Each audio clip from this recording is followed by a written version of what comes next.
안녕하세요. 저는 권영호입니다. 우리 선생님의 질문에 동영상으로 답변을 해야 될 것 같다는 생각을 했습니다.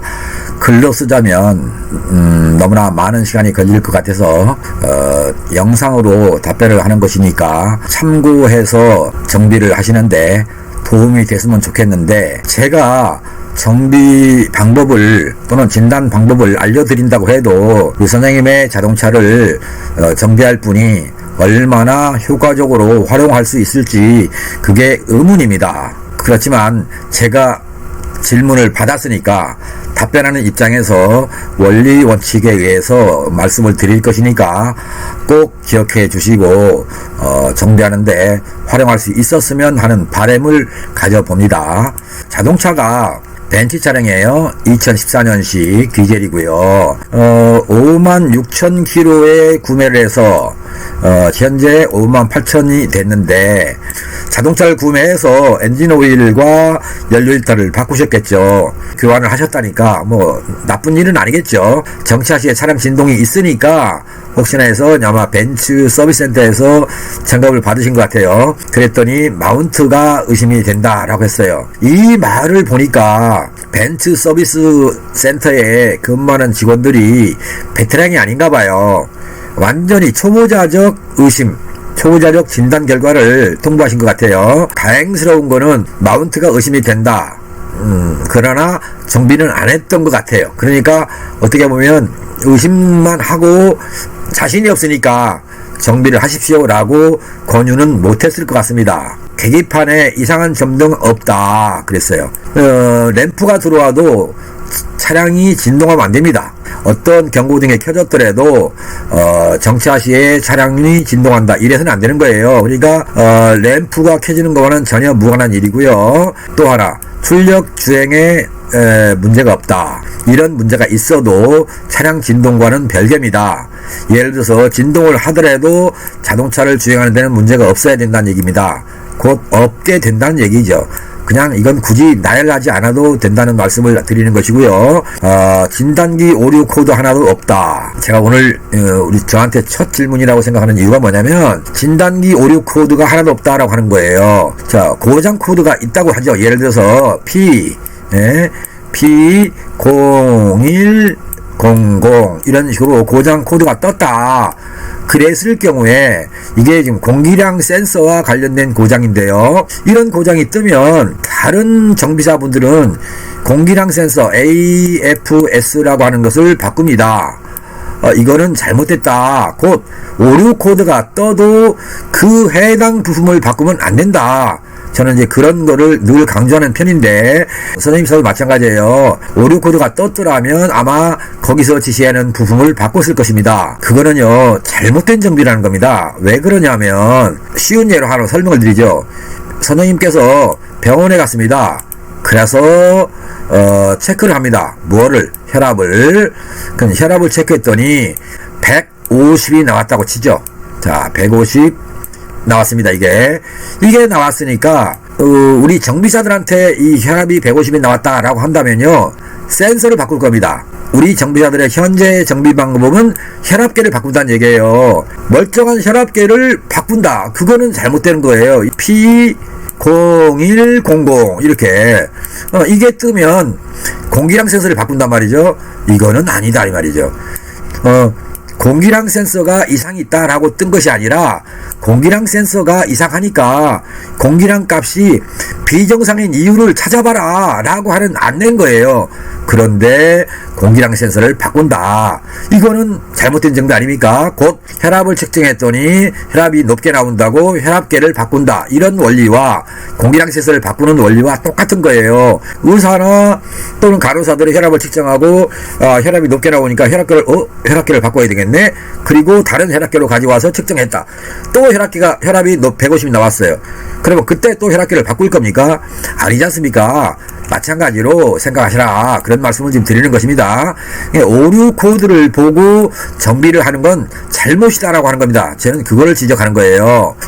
꼭 기억해 주시고요. 다음부터라도 오류 코드가 뜨면 그 오류 코드가 불량이라고 하는 의심이 가는 이유가 뭐냐, 그 원인을 찾으라는 겁니다.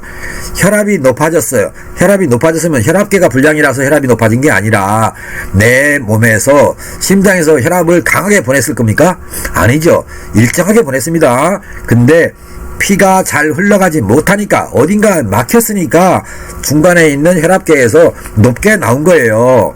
자, 공기량 센서 값이 1000이라고 하는 숫자가 나왔다고 치죠.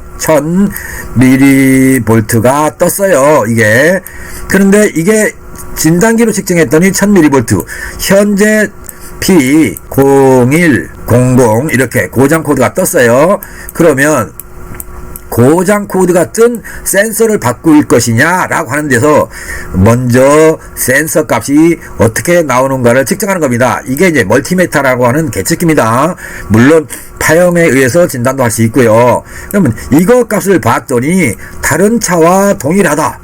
그런데 ECU라고 하는 컴퓨터는 공기량 센서가 이상이 있는 것 같아 라고 추측해서 보여준 거예요. 그런데 정비사들은 바꾼다. 그것이 잘못됐다. X다. 이런 말씀을 드리는 것이고요. P0201 이렇게 떴어요. 그러면 이게 인젝터 관련된 고장인데요.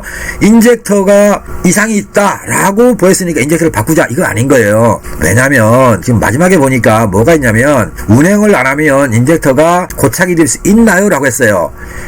고착이 되면요, 시동이 안 걸립니다. 시동은 좀 잘 걸리지 않습니까? 운행을 하지 않습니까? 그러니까 이런 상상, 이건 누가 상상을 하라고 시켰는지, 아니면 질문하신 선생님께서 상상으로 한 번쯤 생각해 보신 것인지 모르겠어요. DL 자동차는요, 인젝터가 불량이 나면 시동이 안 걸리는구나, 운행 중에 고장이 나면 시동이 꺼져버리는구나, 이렇게 기억해 주시고요. 자동차 정비를 하려면 올바른 진단 방법, 그것을 아시고 난 다음에, 그렇게 하는 것이 올바른 정비다라는 걸 안 다음에 진단을 하십시오. 그리고 어디 가서 진단을 했더니 이렇게 말한다 그러면 마음속으로 이렇게 X 하십시오. 당신은 아니야 라고 바꾸십시오. 그렇게 생각을 바꾸십시오. 그렇게 가지십시오. 그것이 우리 선생님이 건강한 자동차를 만드는 비결이고요. 알뜰한 자동차 관리자입니다. 이거 바꿔보십시다 라고 한다고, 예 그러세요 라고 하는 순간 선생님은 낭패를 보는 거예요. 그런 낭패의 늪으로 선생님 스스로 빠지려고 하지 마시고요. 내가 자동차 전문가가 아닌데 그 사람들의 말을 믿어야 되는 거 아닙니까? 그렇다면 저한테 질문 안 하는 거죠.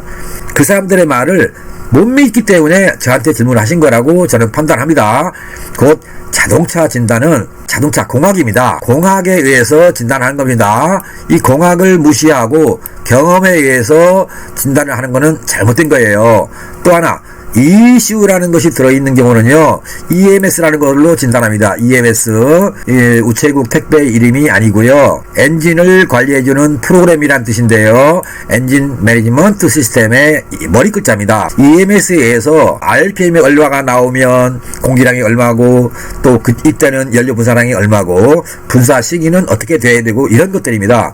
이런 것을 참고해서 정비를 해야 되는데, 그렇게 하려면 진단하는 정비사가 알아야 될 거 아니에요. 솔직히 말씀드려서 많은 정비사들이 있는데요, 공학적으로 접근을 하거나 EMS로 접근해서 정비하는 사람이 거의 없습니다. 그래서 요즘 자동차, 우리 현재 2200만 대의 자동차가 한국에서 굴러다니는데 그 중에 전자제어 자동차가 99%는 됩니다. 그렇게 많은 자동차를 타는 분들이 돈을 쓰고 또 쓰고 또 쓰고 또 쓰고 아무리 써도 차가 안 고쳐져서 여기저기 헤매는 것이고요. 그러다가 성질나면 차 바꾸는 거죠. 덕분에 새 차는 많이 팔리겠죠. 또 하나, 오류 코드가 떴다고 해도 안 된다. 오류 코드 위주로 정비해서는 절대로 안 된다. 이 말씀을 드리는 것입니다. 이렇게 해놓고 났는데 본론은 어디 나왔어요? 증상은 정차 상태 시 드라이브, 파킹, 중립 이렇게 돼 있어요. 이 시트 밑에서 툭툭 치는 느낌이 든다 그랬어요. 시트 밑에 아무도 없을 거 아닙니까? 툭툭 친다는 얘기는 뭐겠습니까? 이게 바로 문제죠. 하여튼 어쨌든 간에 약간 지하철 타는 느낌의 진동, RPM은 멀쩡한 상태입니다 라고 했습니다. RPM이 얼마이길래 멀쩡하다는 것인지 저는 여기서 궁금한 거예요. 그래서 제가 답변을 하려고 보니까 글로 쓰면 글이 엄청나게 길어질 것 같아요. 지금 보니까 A4 용지 한 장에서 2장 정도 분량을 써야 될 것 같은 생각이 들어서 차라리 음성으로 할 말 하고 답변을 드리는 이게 낫겠다 싶어서 영상 답변을 하는 것입니다. 질문할 때는 자동차 먼저 소개해 주시고 그 다음에 현재 주행거리 적어주시고 그 다음에 증상이 이렇습니다 라고 하고요. 그리고 이렇게 알아본 거 이거를 쓰셔야 돼요. 그러니까 순서가 좀 뒤바뀌었지만 뒤죽박죽 됐지만 뭐 제가 설명을 하는 입장에서는 말씀을 드리지 않을 수 없었습니다. 그래서 드리는 것이고요. RPM이 760이 되는지 가령 650이 되는지 등등에 따라서 RPM에 따라서 이런 현상이 달라집니다. 그러니까 현재 RPM이 얼마인지 공전 중에 사진이라도 찍어서 함께 여기다가 첨부를 해 주셨으면 참 좋았겠다 그런 생각을 해봤습니다. 그리고 또 하나, 수온 게이지가 적정 온도로 올라간 상태에서만 증상이 심하게 느껴집니다 라고 했습니다. 여기서 어떻게 보면 답이 나온 겁니다. 이미 답이 나왔다. 수온 게이지가 낮은 상태에서는 멀쩡하다는 거 아니겠습니까? 자동차가 운행을 하는데 수온이 낮은 상태에서 운행을 잠깐 하고 세워놓고 또 열 받으려고 하면 또 시동 꺼놓고 이렇게 중간중간에 세워가면서 쉬어가면서 자동차를 운행할 수는 없을 거예요. 그렇다면 수온 게이지가 낮을 때와 올라갔을 때 어떤 곳에서 차이가 나는가 이거를 아셔야 돼요. 차량 진동의 원인은 냉각수 온도와 관련이 된다라고 생각하시면 됩니다. 이 문제가 인젝터와 관련이 있을까요? 라고 했어요. 밑에서 그랬죠. 장시간 안 타더라도 인젝터가 고착은 안 된다. 인젝터의 문제는 아니다. 곧 인젝터는 정상적으로 작동하고 있다. 이 말씀을 드리는 것입니다. 자, 이제 결론으로 나가겠네요. 결론 뭐겠습니까? 결론 냉각수 온도니까요. WTS라고 합니다. Water Temperature Sensor입니다. 냉각수 온도 센서가 적절한 온도가 되면 일단 올라가면 원론적으로 말씀드리겠습니다. 냉각수 온도 센서는요. 여기가 0도C입니다. 그리고 이쪽으로 갈수록 가령 100도라고 치죠. 이렇게 100도가 됩니다. 여기가 0V가 됩니다. 0V. 그러면 1는 1, 2, 3, 4, 5. 이게 냉각수 센서는요, 최대 5V 전압을 갖습니다. 냉각수 센서가 그 전압을 생성시키는데요, 온도에 따라서. 자, 여기서부터 쭉 이렇게 흘러갑니다. 이렇게. 어떻게 됩니까? 냉각수 온도가 0도대가 있죠. 그러면 가령 이게 100도니까 중간에다가 50도라고 치고요. 50도일 때 이 전압. 자, 이 정도 전압이 X볼트라고 치죠. X볼트. 자, 그 다음에 100도 정도에 된다 그러면 우리 선생님 자동차는 지금 현재 95도 정도는 될 것 같습니다. 그럼 95도 정도면 이 정도 전압입니다. 그러면 여기서 0V, 1V라고 보고 0.5V의 전압이 나옵니다. 이 전압이 어디로 가냐면 ECU로 갑니다. ECU로. 그러면 ECU에서 냉각수 온도 값을 참고합니다. 다시 말씀드리면 선생님의 자동차 하나가 간다, 섰다 라고 하는 걸 ECU가 알아야 돼요. 그걸 뭘로 하냐면 차속 센서도 있지만, 자, 이렇게 됩니다. 여기서 들어가는 건 항목들이 바로 이거죠. 엑셀 포지션, RPM, 냉각수 온도, 또 하나 공기량 센서 값. 그리고 높은 지대를 가면 대기압. 그러다 보니까 부스터 압력 센서라고도 합니다. BPS라고 합니다. 부스터 프레셔 센서입니다. 이 값도 들어가고요. 다양한 센서들이 쭉 모아져서 ECU로 갑니다. ECU로 갑니다. ECU를 통해서 분산을 한다고 그랬어요. 그러면 지금 말씀했던 질문 속에 뭐가 있었습니까? 냉각수 온도 있죠? 냉각수 온도가 올라가면, 냉각수 온도가 저온일 때는 전압이 가령 4V라고 치면 4V입니다. 온도가 올라가면 0.5V였죠. 그럼 5V가 들어가면 ECU는 이때와 이때의 차이를 어떻게 하냐면 인젝터 분사량에서 줄입니다. 온도가 올라가면 분사량을 줄인다, 감소시킨다. 곧 감소시켰다는 얘기는 어떤 문제가 되냐면 공연비입니다. 공기 AF S와 인젝터 분사량의 비율, 공기와 연료, 공기, 연료, 비율, 그럽니다. 비율, 이렇게. 공연비죠. 공기, 연료, 비율. 공연비가 깨지는 겁니다. 공연비가 깨진다는 얘기는 온도가 올라갔으니까 연료가 부족해지는 겁니다. 희박이라고 합니다. 저는 이거를 우리 정비사들은 다 압니다. 공연비가 알맞다, 농후하다, 희박하다, 왜 그런가, 이게 질문하시면 돼요. 자동차 정비하러 가셔가지고 또는 뭐 사장님 뭐 좋잖아요. 그 앞에 있는 분 만나서 제 자동차가 공연비가 희박하다고 하는데요, 공연비 희박이 뭡니까? 라고 물으세요. 그 순간 답을 알 수 있어요. 공연비 희박이면 어떤 문제가 생긴다는 것을 그분들은 안다는 겁니다. 공연비 희박의 원인이 무엇일까? 그거잖아요. 공연비 희박 시에는 연소실 온도가 올라갑니다. 공연비 희박이면 AFR이라고 저는 표시합니다. 그냥 AFR, Air Fuel Ratio. 그래서 AFR이라고 하고요. 이것이 깨지면 곧 정상적인 공연비가 아니라 희박이 되면 얘가 깨져서 희박연소라고 합니다. 적절한 공기보다 연료가 덜 들어갔을 때를 희박이라고 합니다. 그러면 공기가 많이 들어가면 그렇게 얘기하는데요, 저절로 공기가 많이 들어가진 않습니다. 뭔가 문제가 있어야 공기가 많이 들어가는 거예요. 근데 그런 일은 없어요. 정말로 공기가 많은데 연료 분사량 더불어서 연료 분사량까지 늘어난다.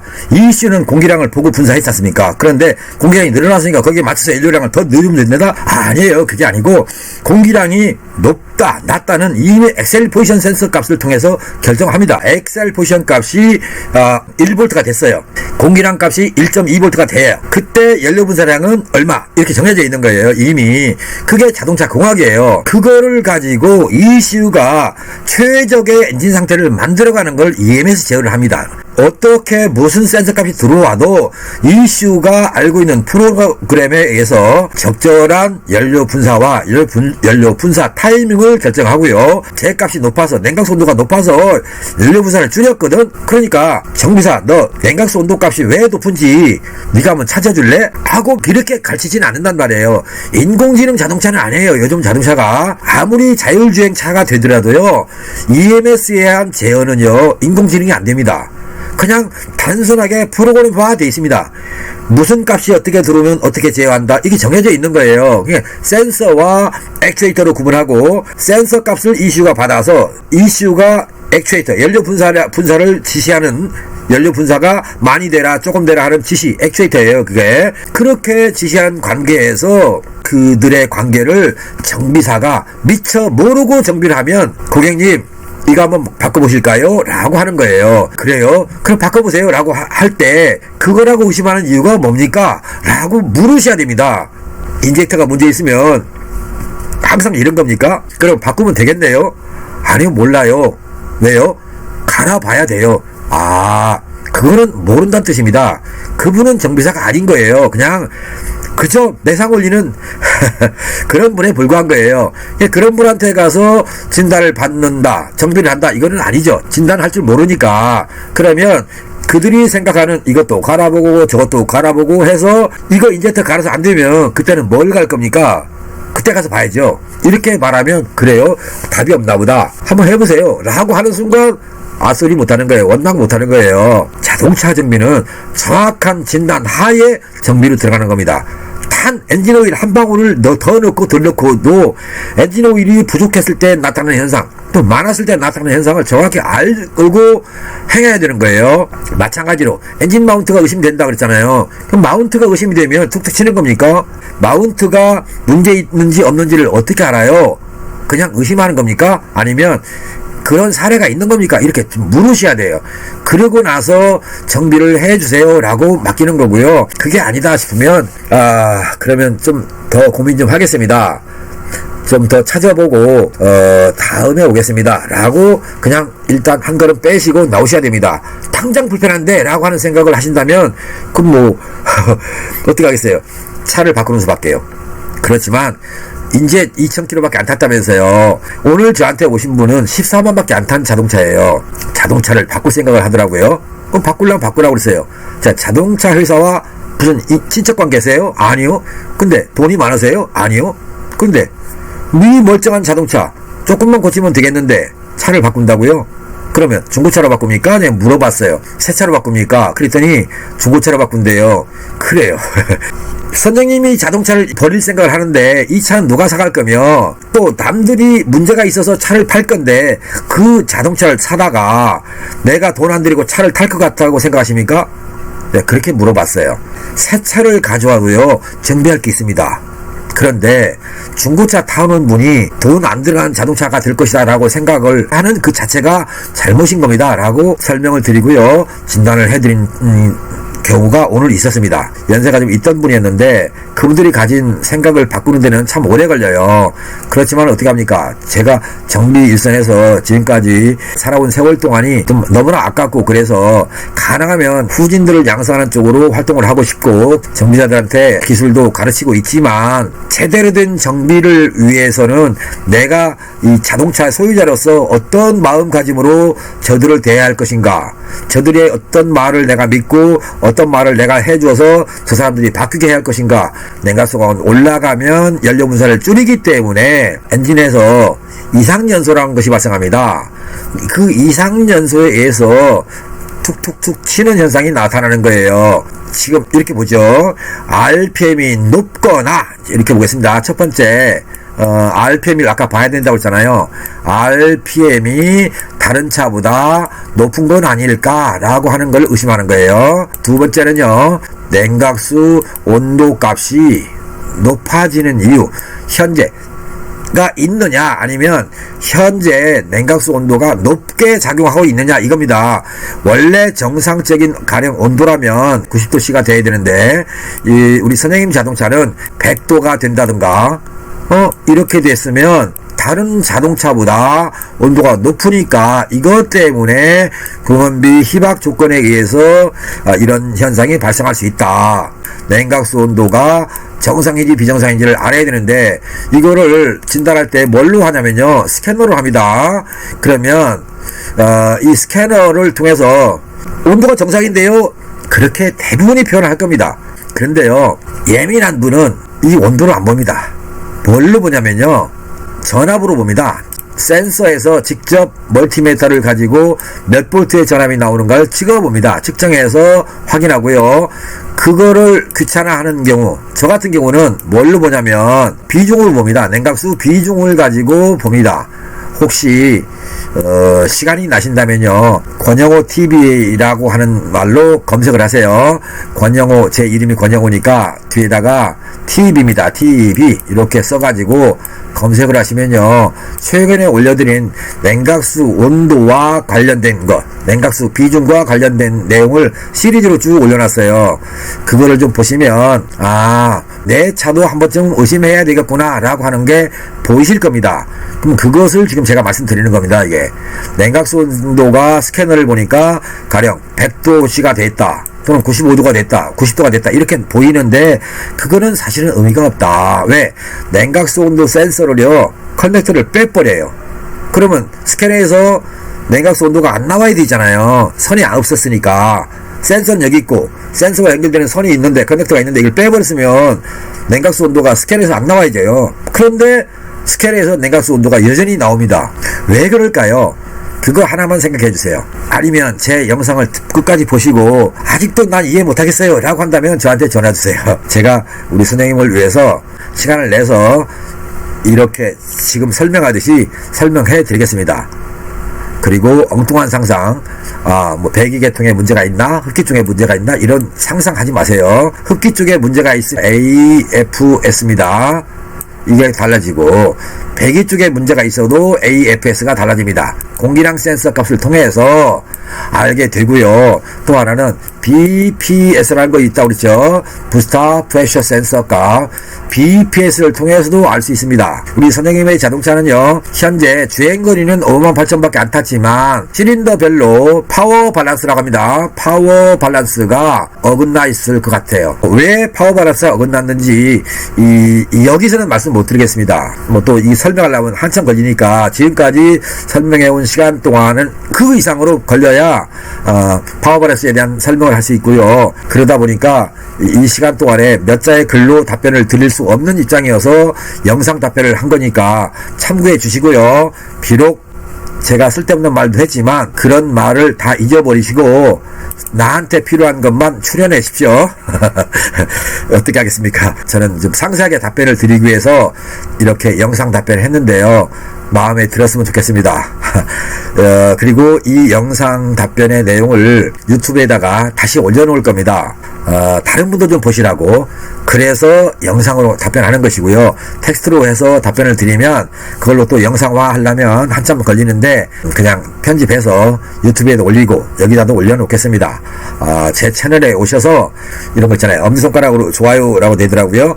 좋아요 또는 그리고 지금 재생되고 있는 영상 우측 하단에 보면 바로 구독이라는 거 있어요. 구독을 눌러주시면 앞으로 제가 올려드리는 영상에 대해서 조금 더 자주 접할 수 있을 것이고요. 짬짬이 영상을 보아주신다면 자동차 관리의 선구자 또는 정말로 낭비 없는 자동차 관리자가 될 것이고 건강한 자동차를 운행하는 우리 선생님이 될 것을 저는 보증합니다. 혹시 전화를 주신다면 뭔가 또 해드릴 말이 있을 것 같아요. 여기까지 말씀 마치겠습니다. 영상 시청하느라고 고생 많으셨습니다. 혹시 다음 기회가 된다면 다시 한번 또 질문을 주시면 그때는 간략하게 한번 답변을 드리도록 하겠습니다. 가능하면 간략한 것보다는 좀 세밀한 답변이 좋겠죠. 어쨌든 간에 영상 시청해 주시느라고 고생 많으셨고요. 저는 또 받은 질문이기 때문에 제가 밑에다가 글은 쓰지 않고 영상으로 답변 글 올려놓겠습니다. 그 가족과 선생님의 건강을 기원하면서 또한 이 권영호 채널에 오셔서 권영호 TV를 시청하시는 여러분 모두에게 신의 행운이 함께 하기를 기원하는 마음으로 오늘 마치겠습니다. 감사합니다.